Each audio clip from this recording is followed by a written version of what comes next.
Hindi ako abogado. Pero maano nga naman at kahit anong pilit nating iwas, kung talagang kayo, kahit na walang sapat na aproba sa kanyang pamilya, at kahit na wala akong mga magulang na may haharap sa kanya, nagpa siya kaming magpakasal ng palihim.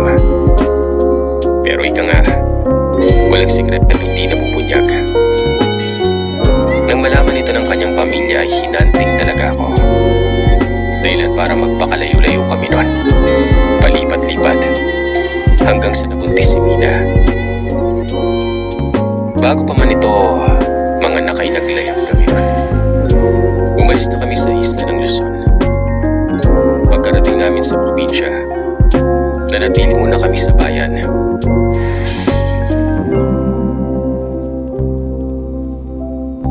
Habang lumalaki ang tiyan niya ay sakto namang nagkaroon ako ng magandang trabaho.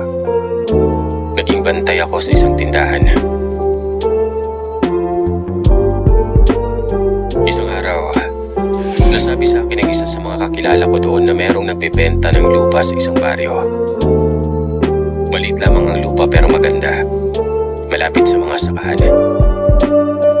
Dahil sa may ipon kami, pinag-usapan namin ito ni Mina at napagpasya namin kunin yon. Wala kaming kahirap-hirap na nakuha ang lupa. Walang naging kaagaw. Sa iba kasi ay talagang hindi magandang pwesto yon. Medyo malayo-layo ang kalsada pero para sa amin, oportunidad. Puro bukid ang makikita mo. Napapagitnaan ng dalawang barangay. Pwede kaming magtanim doon. Pwede din ako mag-sideline sa isa sa mga magsasaka.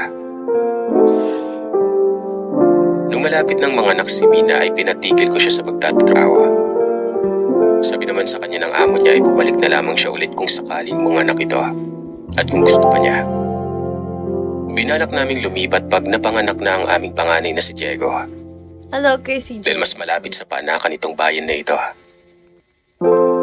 At yun nga, Mayor! nanganak si Mina.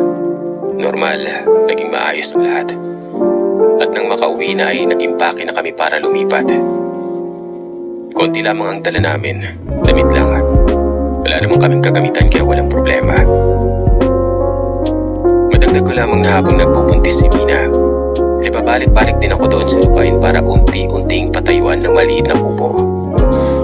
At sa tulong na rin ng nagrekomenda sa amin at sa mga kakilala niyang naroroon ay natapos namin ng maayos ang simpleng kubo kung saan kami magsisimula.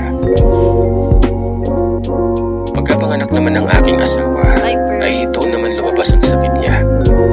Hika, tapos anemic. Kaya madalas itong mahiluhin at hirap huminga. Okay lang ka ako. Aalagaan ko sila syempre. Blood susuko. Mahali. Tuwing umaga, kapag pasikat na ang araw ay binibitbit ko ang aking anak na si Diego. Nilalakad-lakad hanggang sa makarating kami sa kalsada.